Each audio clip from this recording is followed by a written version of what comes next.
Good afternoon. My name is Karen Shunk with the Energy Management Association, and I'd like to welcome you to today's webinar and thank Buildings IoT for sponsoring today's session. A few items before we get started. Presenters will be holding questions until the end of the presentation, but we encourage you to submit them at any time using the Q&A button. If you happen to be experiencing technical problems during the webinar, please use the chat function to inform the panelists, and our producer, William, will assist you. This presentation is being recorded and will be available for viewing within 1 week. In terms of continuing education credit, everyone in attendance for the full webinar will receive a certificate of attendance sent to their email within 24 hours. Finally, if you are a certified CXA or EMP, your CEUs will be automatically uploaded to your respective portal after the webinar in the next couple of days. Today's webinar, The Expanding Role of Artificial Intelligence in Energy, is a joint presentation of EMA and AESP, and our speakers are Robert Knoedler and Maria Kretzing. Robert Knoedler is an executive consulting and vice president at Hanson Professional Services and past president of the Energy Management Association, EMA. He has spent over 40 years as a consultant in mechanical and electrical facility design, commissioning, and energy management. Maria Kretzing is an innovation expert with over a decade of experience in the utility industry. As innovation director at Bidgely, Maria drives ideas to fruition with innovation charters. The current innovation areas of current focus include electric vehicles, consumer-to-grid analytics, and decarbonization. Thank you again, everyone, for joining us for this webinar. And with that, I'll hand it off to Maria.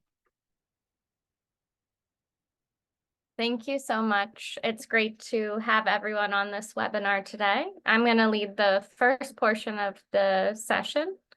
And what I'm really going to start with is the importance of artificial intelligence in energy and why now more than ever there's such a driving need for AI.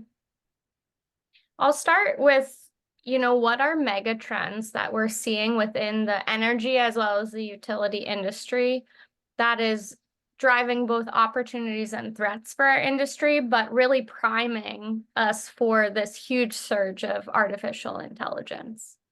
What we're seeing right now is this rapid adoption of renewables, both solar, wind, other forms, and we're seeing even restrictions on gas and coal.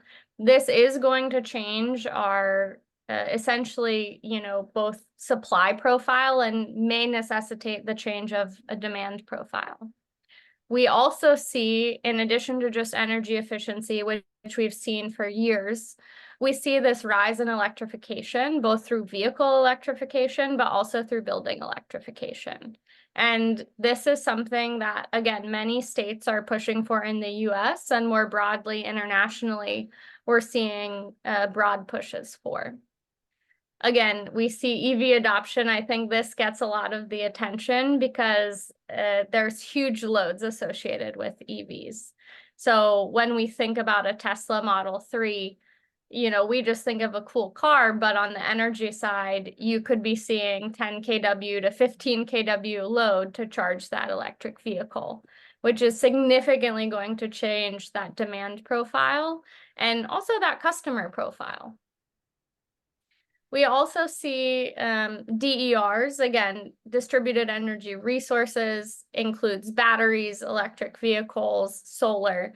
And we have seen a significant uptick in solar really since the early 2000s, but now more than ever, we're seeing overlapping distributed energy resources at home. So for example, 40% of homes with EVs also have solar, and then 40% of those homes are also considering batteries.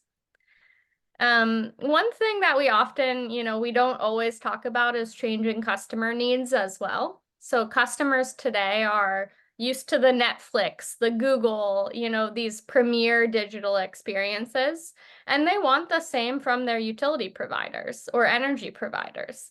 And so as we see all of these other mega trends occurring, we also see customer demands changing radically. And then finally, at least in the US, Canada, we see regulations as well. So it, depends where you fall, but there are going to be regulations across all of these megatrends that will also influence really how we support energy to be provided to customers across the country. What do we see when we look at energy providers? We do see that there are a lot of these problems present today, but that solutions today are maybe not as advanced as they could be. So this is the opportunity to embrace artificial intelligence and really enable like what is possible with next generation technology. There's a lot of return on investment, and I think, it's more than just cool technology, but we need to think about the problems that we can solve first that have that biggest bang for the buck or biggest return on investment. So just one example is going to be, distribution networks and utility business models. So you see the little picture of the duck curve, right?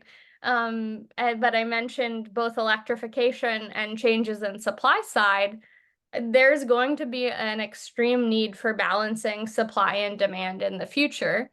And likely our current status quo is not going to be able to handle it. Certainly AI is going to be able to handle this far better. And so if utilities or energy providers are willing to look to next generation technology, including AI, generative AI, they're going to be able to solve a lot of these problems, reduce the cost, and improve quality. So a little bit about AI. So one thing we see is that lately, I would say past 5 years, digitization in utilities has become a big topic for, McKinsey, Accenture, others, Boston Consulting Group, just to, showcase how much there is possible. And really, if you look at the changes, there's billions of dollars just in terms of electrification that utilities could gain if they were to fully utilize digital and artificial intelligent resources.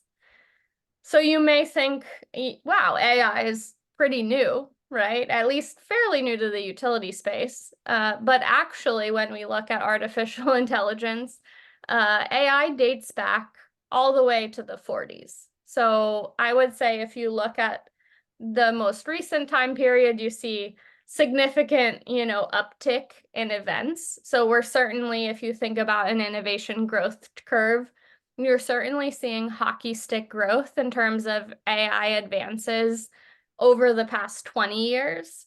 However, there's actually been significant advances. I would say let's say, earliest advancement that maybe looks like something that we know of today is the Eliza, the chatbot, which was in the mid-60s.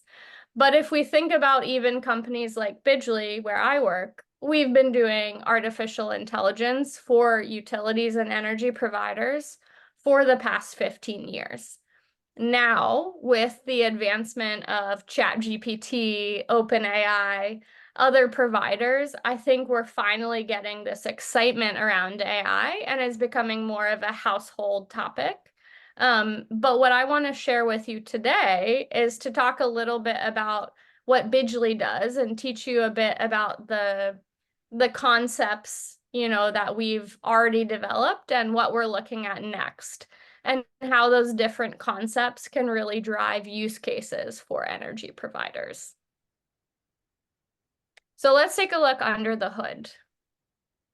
Artificial intelligence is really, that's a complex term, and I'll note it encompasses a wide variety of algorithms. So that's anywhere from just a classic algorithm that's just categorizing something or detecting something, all the way to a forecasting algorithm, or what ChatGPT is, which is a predictive algorithm that's essentially predicting the next best iteration or next best entry for a specific topic. You can think about there's, deep learning. I'll talk a little bit about unsupervised learning and supervised learning. It's all under this classification of AI, but you don't use it all for the same thing. And so you need to think about what use case, what application am I trying to solve in order to determine what type of artificial intelligence would best solve the problem. So I'm going to talk a little bit about unsupervised and supervised machine learning, which falls into AI. I'm first just going to talk about what unsupervised learning means. So you'll see on the screen here, we have this set of data. This can be any data, but we'll say we have shapes. So we have circles, triangles, and squares. We've gone ahead and given this to our algorithm and asked it essentially to label the data. We have not given it anything else. So we have only given it that raw data. What it is able to do based on pattern recognition is group like categories together. Now, it can't tell us anything further than that, but it can go ahead and say, here are 5 outputs that are squares. So it's able to label these different types of, in this case, shapes, based on unique signatures. Bidgely took the same approach when we first started out in labeling unique appliance signatures. And so why do I bring this up is you can think of a lot of any numerical data, like in this case, meter data, as having the opportunity to leverage unsupervised learning to classify different features. So in this case, you'll see on the right-hand side of your screen, we first leverage the fact that each appliance uses energy in a distinct way, and therefore each has a distinct consumption signature. So you'll see now we're not dealing with triangles and circles, but we're dealing with patterns or fingerprints of appliances. And so the electric vehicle signature, which is this very large increase at the beginning, has a very different signature than something like the refrigerator, which it's hard to see the refrigerator actually. It's a very cyclical at the bottom, small amplitude there and just turning on and off and on and off. But as we go ahead and put these together, we find these unique patterns. And then what we can do actually turn to supervised learning. So supervised learning, as you might know from what the name implies, is then when we actually give the algorithm some training data or give it a definition. So once we actually go ahead and identify the unique patterns that exist, we can start labeling those patterns and feeding training data. So for example, other data from refrigerators that we have from plug level data into the algorithm so that it starts recognizing this is a refrigerator. And even more so, what we can feed in is this refrigerator, the consumption is 1 kW or half a kW when that compressor turns on. And therefore, the algorithm can start to associate that type of amplitude with that device and also estimate the amplitude. So just think about unsupervised, we're really giving it nothing, we're just giving it the data itself. With supervised learning, that's where we're really supplying training data and actual known conditions to an algorithm so that it can predict those in the future.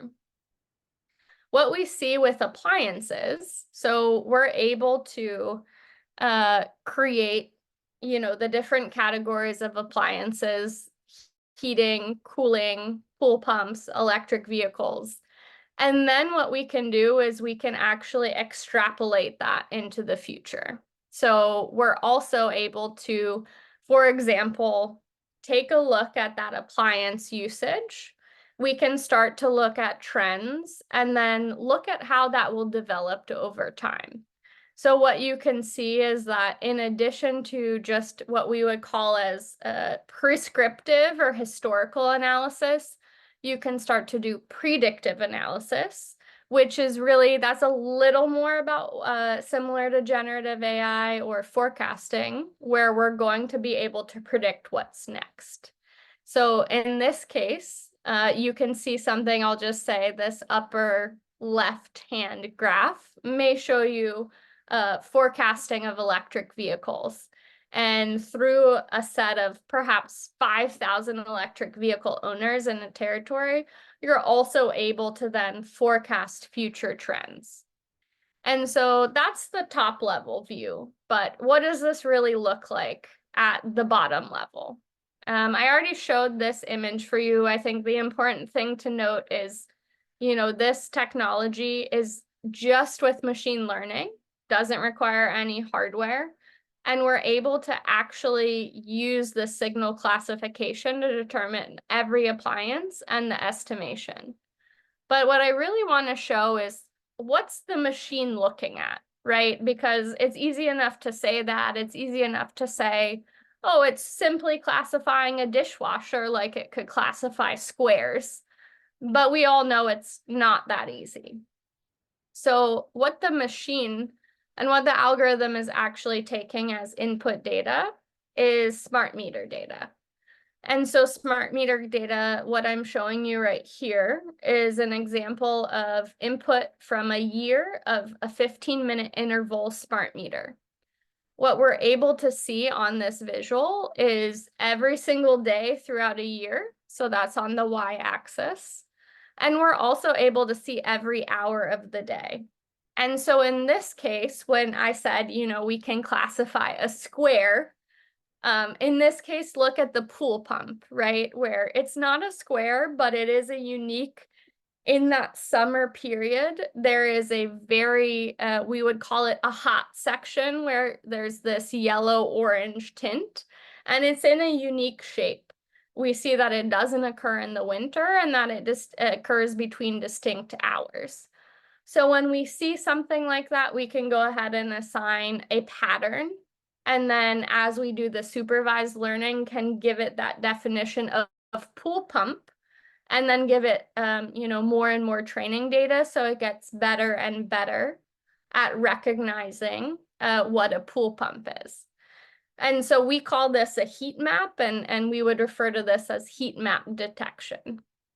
What are some other, what can I see from this type of data? Not only can I see end use appliances, but I'm also able to see, what's the consumer behavior? When is that appliance used? Is there an inefficient appliance? Is there a particular lifestyle? And so these are all things that we can do just from looking at usage data and what we would call pattern recognition or disaggregation. What I'll also show is a real world application. So again, going back to these mega trends, I'll call out the application of specifically energy efficiency. We use, again, unsupervised clustering of homes in order to actually determine what customers are alike in their energy usage. So again, this you could think about for, let's give the example of small or medium businesses.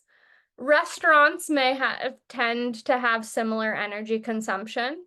They also may have, distinct behavioral attributes that we want to identify.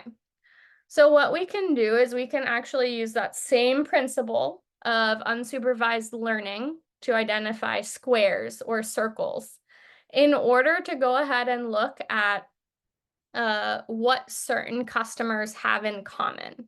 So this is a clustering analysis done, for example, to find in the small and medium business case, all restaurants who are within 1,000 to 3,000 square feet of space, who use anywhere, between 1 megawatt and 3 megawatt hours annually. And then we're able to group them and give insights that can be both social benchmarking, motivating certain customers to save, but it can also inform these customers of perhaps detrimental attributes of their building envelope that they may want to get inspected. So for example, if we see one business with significantly higher cooling load, but not really any other indicator of why that might be, we can, they would fall to the top of that cluster, and we can go ahead and inform them that there is something incorrect about your air conditioning or something incorrect about the envelope, and you should get that inspected. So that's an example, as is lifestyle clusters. So again, we can cluster load shapes and then see what's similar about the different load shapes in order to really identify how customers are using energy, and then best guide them in either getting new appliances, getting inefficiencies fixed, changing their behavior so that they're actually more energy efficient. Or perhaps, they're a tech lover suggesting that EV and HVAC upgrade to a heat pump. So we also, again, use these clustering techniques in order to personalize experience and give customers that next level digital experience that's like a Netflix. I'm sure we've all had the experience of Netflix giving us some recommendation. That's not random. We all don't get the same recommendations. In the same way, using this clustering technique, we're able to give the same types of unique personal recommendations to end customers. And so I'll just leave you with a few use cases. I'm running out of time, but here's one example where we worked with a utility to identify inefficient appliances. And so that was inefficient heating and cooling, and inefficiencies defined as saturation, degradation, short cycling. And so we identified these for heating and cooling. And so what were we able to do? We were able to actually reach out to those customers and advise them with personalized alerts and give them the right offer. We'll also be able to see here, same type of thing. Another client was able to find they had a heat pump rebate. How do we actually find the customers in this large data set that best, fit that need, or best would actually want heat pumps or need heat pumps? And so what they were able to do through the use of this is actually target. First, they actually hyper-targeted specific feeders where they really wanted to push electrification. But then they were able to highlight customers who had either inefficient appliances, had a high peak usage from those appliances, or actually had degraded equipment. And what they were able to do is recruit customers either to get the replacement, so a replacement unit, for example, a heat pump, or get a smart thermostat. And so this is just another example of that data science I've walked through, this AI, of how you use that in real life. I think I'll end with this, and I'll say these are just small examples. As I pass it off to Bob, I'll note that it's really hard for utilities to adopt some huge AI project. All energy providers, right? It's a very delicate thing we work on. It's not something that, we can just simply say, we're going to completely change the way we work. And so what I've seen to be successful is starting with a small project, fail fast, but learn from that project and continue to deploy AI so that you can actually move as quickly as possible in the revolution. And we can talk a little more about best practices for that in the Q&A if anyone's interested. But with that, Bob, I'll pass it over to you for the latter half. All right. Thank you, Maria. Just get my system set up here. And I should be ready to go. All right, everybody should now see mine.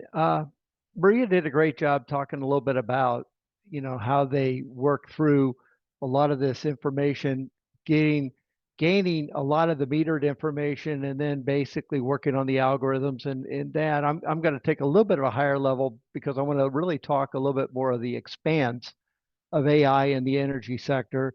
Again, the advanced metering infrastructure that we see in place now and even being expanded, and a lot of smart sensor equipped hardware has really given operators the ability to capture really unprecedented levels of data.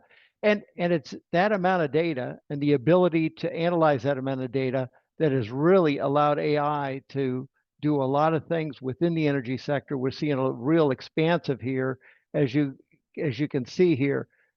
What you see in the bullets are a lot of the different areas, what I call different areas where AI either has been and or is or will be employed as we go down into the future. And why? Well, kind of like what Maria was saying, because you're trying to increase the efficiency and you're trying to save time and money. And that's where we're trying to go with this. So first, I want to talk a little bit about, again, she mentioned machine learning, AI and machine learning. They address new power grid complexities. Well, what are some of these complexities? And she shared a little bit of that. When you take a look at the graph on the side, conventionally you typically saw the utility grid, and we're in a point now, as she was mentioning, there's this big push for electrification. Whether it's through transportation with electrical vehicles, electric heating, et cetera. Well, that's really going to put a strain on the electric grid. And we're no longer going to be a situation where utilities have large major plants and using their transmission lines and the grid to distribute to everybody. There's going to be other factors and other assets involved. Okay. And you can kind of see by the next two boxes on the right, controllable generation, where you have customers that have installed for themselves. They've got combined heat and power plants. They may have multiple engine generators. They may have fuel cells, but at least it's controllable. Okay. And then you have what we call variable generation. And now we're talking about solar photovoltaics. We're talking about wind turbines. And of course, these are very susceptible to weather. And you may think about cloud cover, you may think about the wind, but if anybody saw that article, I guess it was a couple of weeks ago, where there was a major hailstorm, I believe it was in Texas, where there were a couple hundred acres of solar panels that were damaged, by the heavy hail. So it's variable generation, and you have to have the capability, of looking ahead. And that's where AI comes in, and being able to forecast not only your demand, but also forecast, what's the potential for generation? How can it best be used? And then you throw in electrical storage or energy storage, which we talk about there as well. So it's that balancing act, being able, as I say in the second bullet there, to coordinate, forecast, and optimize to keep the whole grid in balance. And machine learning can be utilized for anywhere from 5-minute ahead to really day ahead load and generation forecasting. That's really what's important. So in terms of forecasting and balancing on the grid, what are some of those complexities? What are some of those different items that must be looked at and evaluated? Well, again, the increasing power demands. And we're going to talk about that at the end of my presentation, how the amount of power is increasing almost exponentially now. Reducing carbon emissions, variable generation, I just mentioned that, the ability to forecast how much generation you may be able to achieve, energy storage, being able to predict both the charge and discharge potentials. Obviously, weather plays a large factor in this, fuel cost, and even maintenance scheduling, being able to look at your assets and realize when one may need to be replaced or repaired. So this is all part of, in a way, this smart grid that we're talking about here. Now, we talked about better performance. What's the advantage? Well, better performance in terms of AI is really one of two things. Either the ability to more accurately predict, which we're trying to do here in forecasting and balancing, or at least saving time with respect to the same accuracy. Okay. Either one of those is increasing the performance if you're saving time or you're being able to more accurately predict. So Maria mentioned also about this distributed energy resources. This DER is the acronym there. Microgrids, whether they're, to a specific campus, whether to a community, whatever the case may be, however large they are, wind farms, private solar panels, energy battery storage. These are all part of the assets that are out there. And what's really interesting is Europe is projected to have 36 million assets by 2025, okay, in terms of energy. Well, by 2030, that number's projected to increase by 89 million. If you look at the graph on the right, which was created by Schneider Electric in terms of their forecasting, you kind of see the number of assets broken down by in the blue US and in the orange Europe.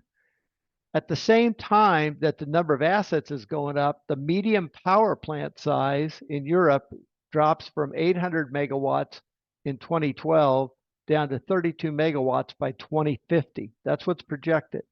All right. So, so how is that going to happen? Well, again, the number of small microgrids, the number of people actually putting solar panels on, she was talking about a lot of even customers that have an electric vehicle also have power panels. And if they don't need the power, they want to be in a position to feed it into the grid. Well, another statistic that I don't have on here now is that in Australia, they believe that they'll have solar on 30% of the country's buildings by 2030 and have solar on 60% of the country's buildings by 2050. So you kind of see this ramp up with respect to renewables. This feeds back into one of the first slides that she shared with you. So what's that mean in terms of the utility industry? Well, yeah, one of the things is a shift from investing in centralized grids, like you see in the, again, on the right in the upper, long wires, transformers, to more community-based and building-based generation, some of which is paid for by the community or whatever. That's the generation of the energy that's going to be managed through software, through AI software. So when you think about it, the challenge for utilities, they need to be able to work with software companies, or they need to become a software company, because that's really a lot of where it's at in terms of being able to manage all these DER resources and assets. And ultimately, in terms of with all this software, it's going to really require some kind of a globally accepted governance of AI, okay, to ensure the interoperability and the transparency. Now, another aspect, again, going back to my first slide, is AI's ability in terms of asset management and predictive infrastructure maintenance. Again, the ability for it to look at the assets, and in doing that, to, as Maria talked about predictive, being able to reduce the frequency of any service interruptions and blackouts. Now, in the case of outages, the ability to reconfigure, reroute through some remote switches and reclosures, typically through scripted algorithms. But again, a lot of that's been done in the past by very trained technicians. And right now, I think the industry is in a point where they're trying out a lot of this software, these algorithms. You still have what we call the human in the loop, HITL, and they're still supervising some of this. Ultimately, they want this to be all automated through AI. But this is really important, okay? Because typically, machine learning can respond at least 12 times faster than a human operator when something happens, okay? And again, through simulations, machine language is capable of developing algorithms to respond in that tight time frame, okay? Now, again, one of the uses, and this kind of feeds back to the last slide, is this digital twins analysis. And so what we're talking about here is again, creating a model. Digital twins in the energy sector, really it's a virtual model. It's often done in real time with representations of the physical grid assets. Okay. So they're building a model that represents a physical grid. And they've been used in the energy sector across the whole life cycle, the physical assets from the very initial planning when you're looking at the development through the operation and the maintenance.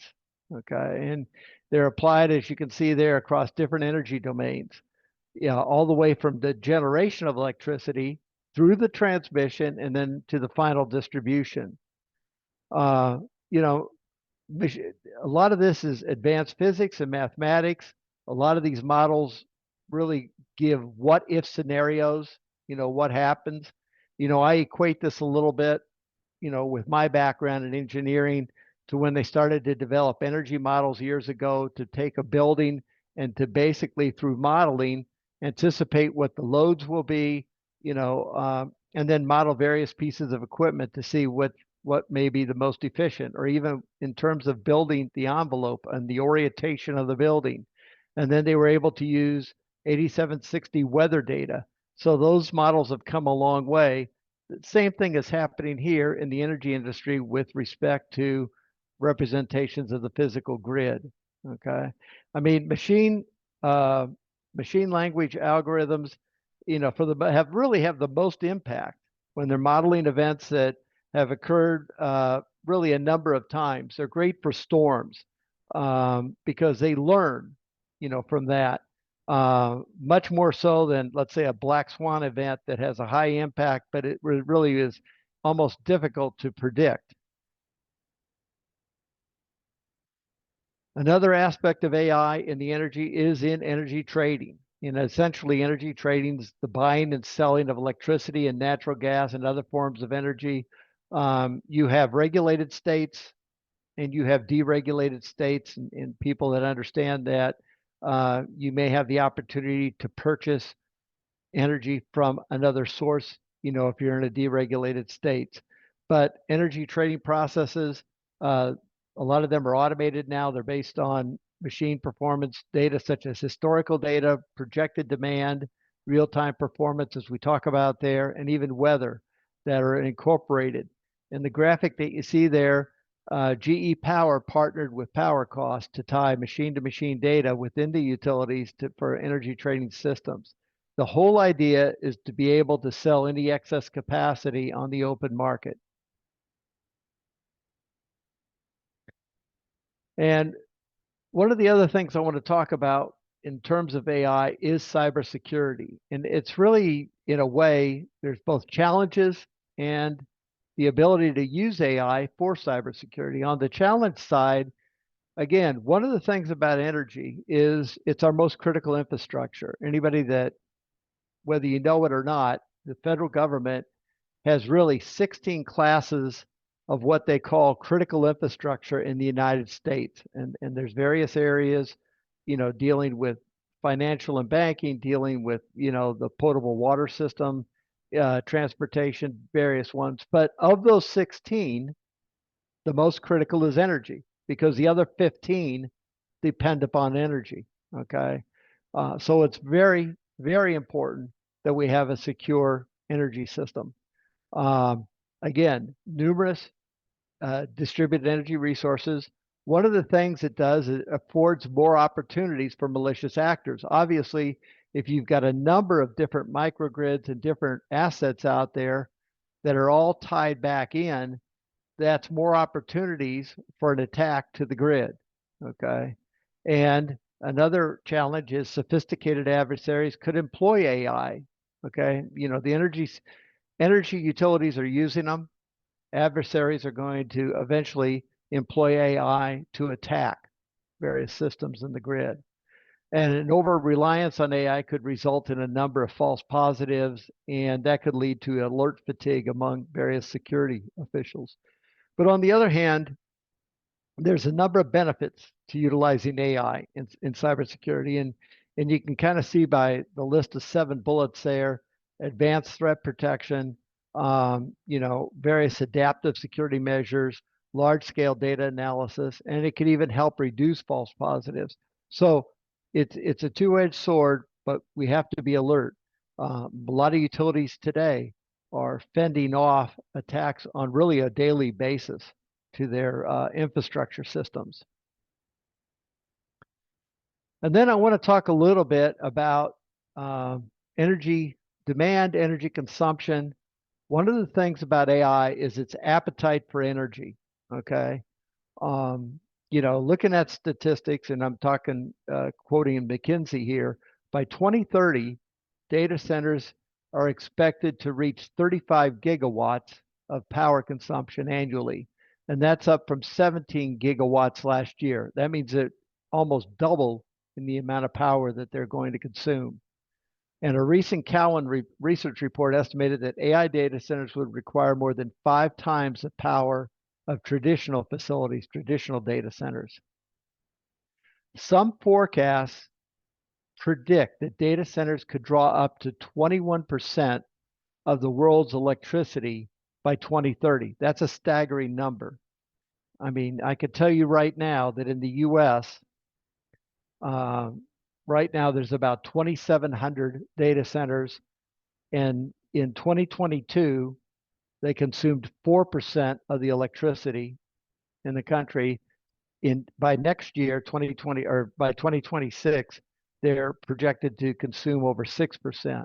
But that's why this is a really challenging number when you take a look at what the potential is.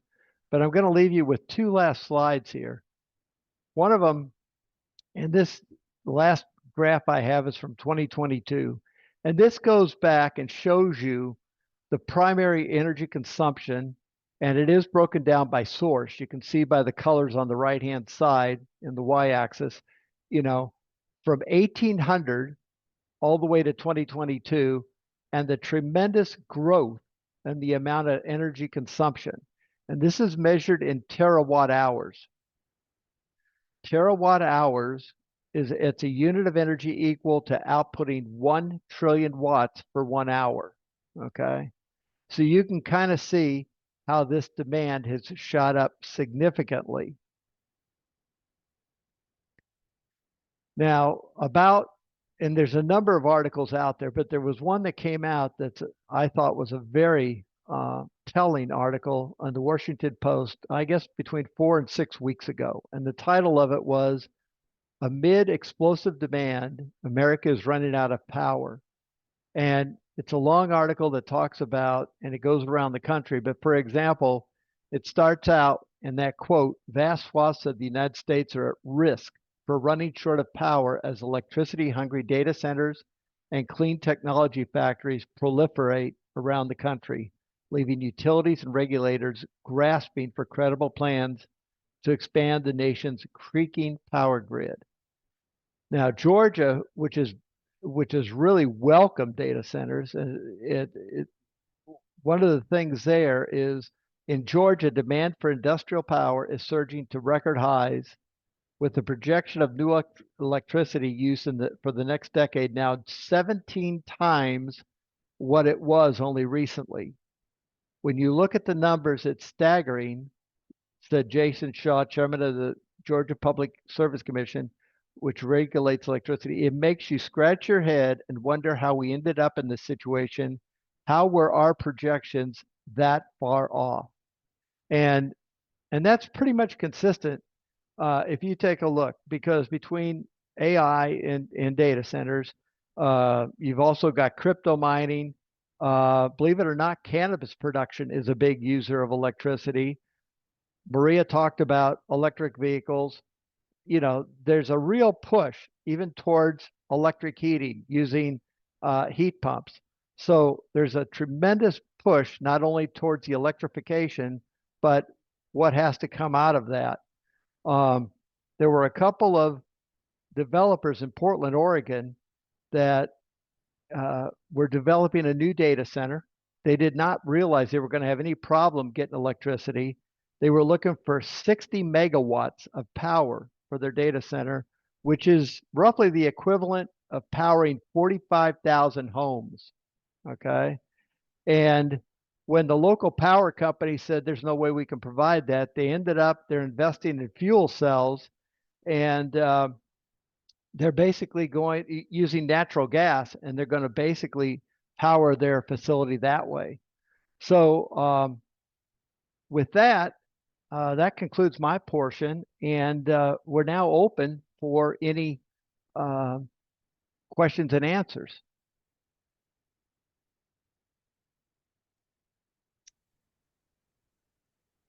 Well, thanks, Maria. Thanks, Bob, for a very thought-provoking presentation. That, Bob, I'd like to follow up on your last slide. When you think about this surging need for industrial power, for things like data centers, and Maria, you talked about cars. I'm just wondering, what are the related environmental resource and/or health concerns that need to be considered? So, Bob, why don't you start, and then Maria, if you've got a comment for that too, you could follow up. Well, I think there's a lot of issues that are related to this. I mean, equally, I think that from the standpoint of water resources, a lot of the data centers use a vast amount of water for cooling as well. And so there's equal stories out there about, what are we going to do in terms of water? There's all this discussion environmentally about all the different minerals and chemicals that are used in terms of like lithium for the batteries, what amount of energy it takes to build some of these electrical vehicles. And then last but not least is what I call the electroclimate. Okay. And the fact that we've got a lot of EMF, electromagnetic frequency waves, that are out there right now. And with this move, not only with cell towers, but with an increase in the amount of electricity being produced and the transmission of that electricity, it could potentially have an effect on people's health in terms of the EMF. There's people that are very susceptible to that. So I think these are all other aspects that have to be explored as we move towards electrification. And I'll just add in from a different perspective, Karen. I actually think one big solution, and I see a question ahead of time, so I'm not going to go there, but one thing that we have to really think about is how, as AI explodes and as data centers are exploding, and other large manufacturing as well, how do we ensure that there's a commitment to 100% carbon-free or net neutral energy production? And I'll say there are companies like Google that have made that commitment by ensuring, one, backup power resources, and two, carbon contracts in order to generate, that net zero energy for the data center. I think that's going to become more and more important as, like Bob mentioned, we're going to see the explosion of data centers in the near future. So before we dive into the questions, thinking about the presentations and particularly your section of the presentation, Maria, I was just wondering, what use cases are out there that people might be thinking about that they might want to apply AI to, and which aren't maybe ideal, Yeah, great question. So I think that's actually towards the end, I was mentioning, utilities, energy providers, generators of energy. They don't tend to be the most, quick to adopt AI, for good reason, because we have to keep the lights on and we have to be generating power safely and reliably.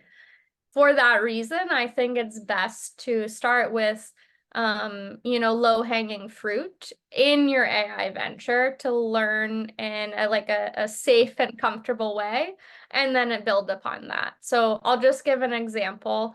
Bidgely, while we do actually engage end customers, we always say if there's something aggressive, we can start in the call center or just with the, personnel at the utility where we wouldn't make an automatic action, but they can review the AI. And so that it's really a safe deployment of AI, you can continue to train that before you release it. So, for example, one bad example, just to say, is if we were to get excited about ChatGPT and say, hey, let's let this loose on, our utility chatbot, that might not be the best thing to go straight ahead with that. You might want to start where, okay, let's use ChatGPT to inform our call center reps. So that's sort of the balance that I would recommend. So, turning to the questions that have been submitted, someone, and I'm not sure which use case they were discussing this, if this was Portland or something, one of the other ones, but Gabe asks, Bob, did you say they were going to use natural gas, and was that the fallback position? Yes.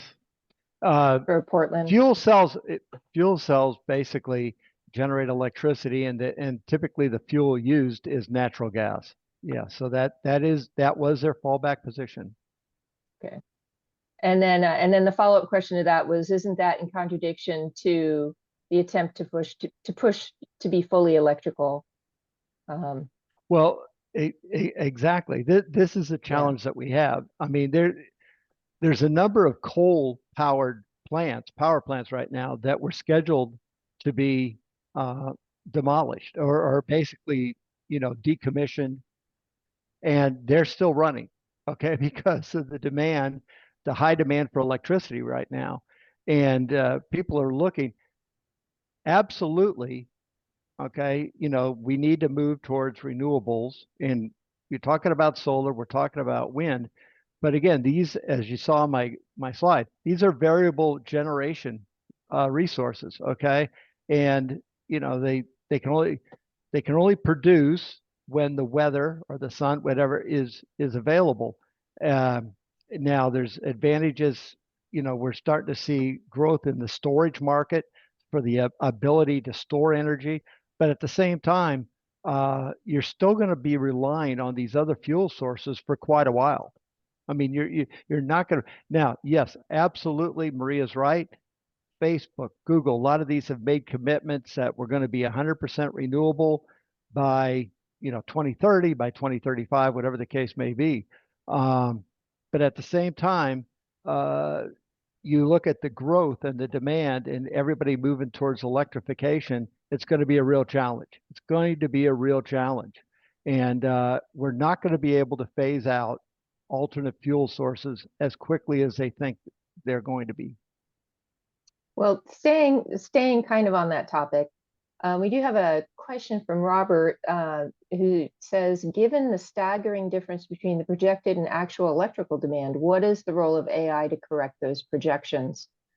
So, and then it says, how ironic, and I'm not sure I got this, but maybe your mileage may vary, but how ironic that the rise of AI is in some way complicit in these bad projections. So, Maria, you want to take a stab at that?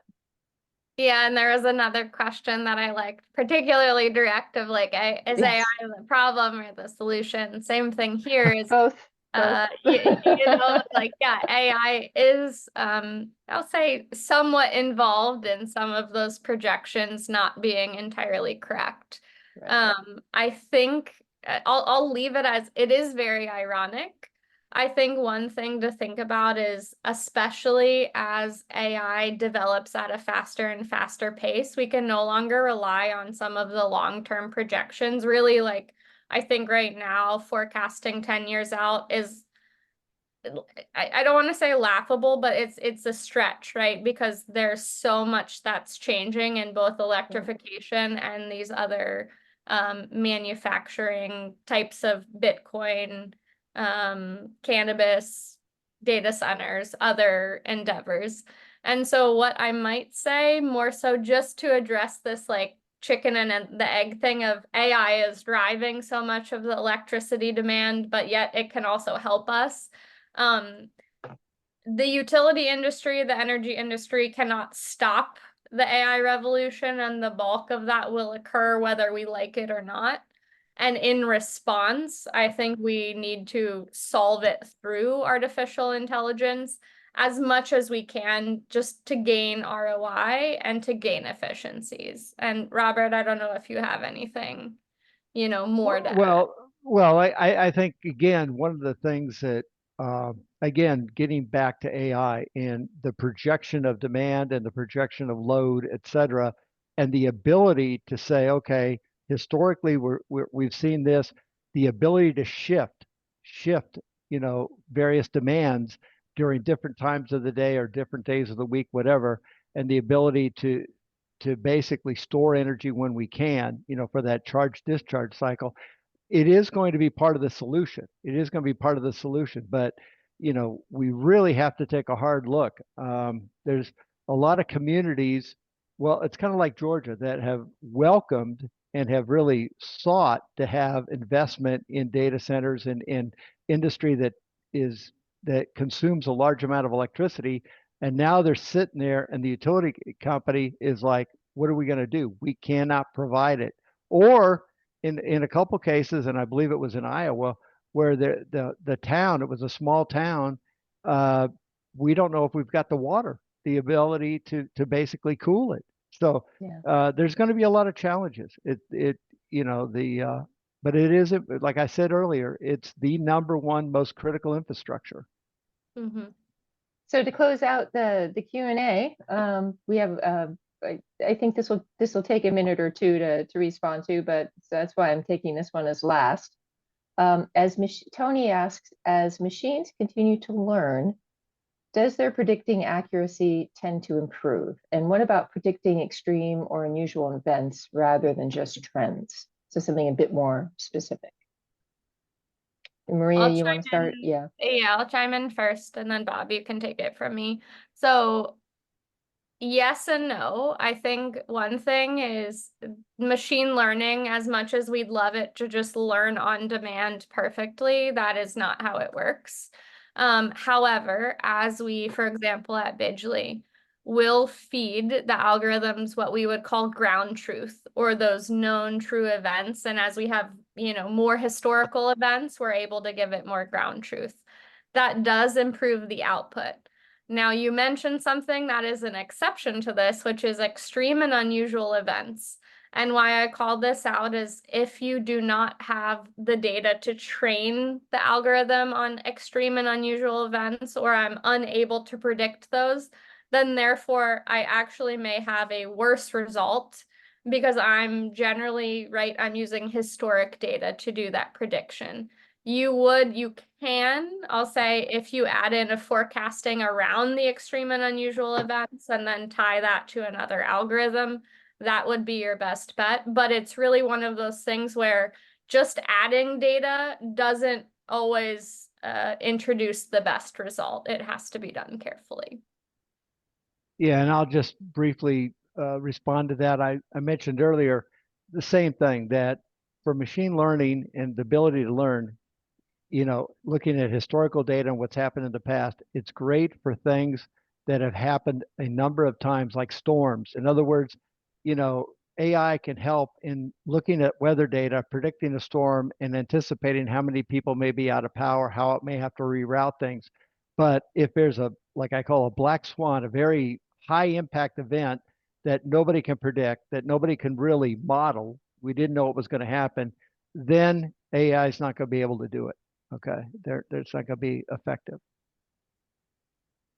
all right. Well, so if you guys can be super quick about this, when using unsupervised machine learning to find the patterns, how do you identify the device type from the load profiles? Quick. I'll be very quick. Great question. And that's actually so first unsupervised learning to cluster. And then we actually then do get ground truth, which is like, I would put a CT clamp, for example, on the actual circuit of a refrigerator, and I would match that pattern. That is what would be called supervised learning, and how we do the supervised tagging. So it's not just you know, the algorithm can't just say, oh, that's a refrigerator because I've clustered it. We also then have to take the second step to define what each cluster is with the supervised learning. Okay, well, I think that's a wrap. Thank you, Bob and Maria, for Okay. great presentations and for a really good discussion. And I'd like to thank our sponsor, Buildings IoT, once again.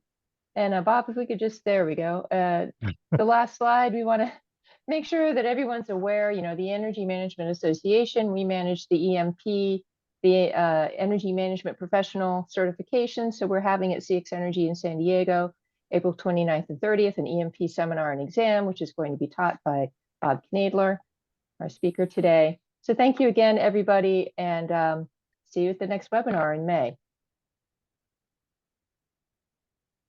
Thank you, everybody.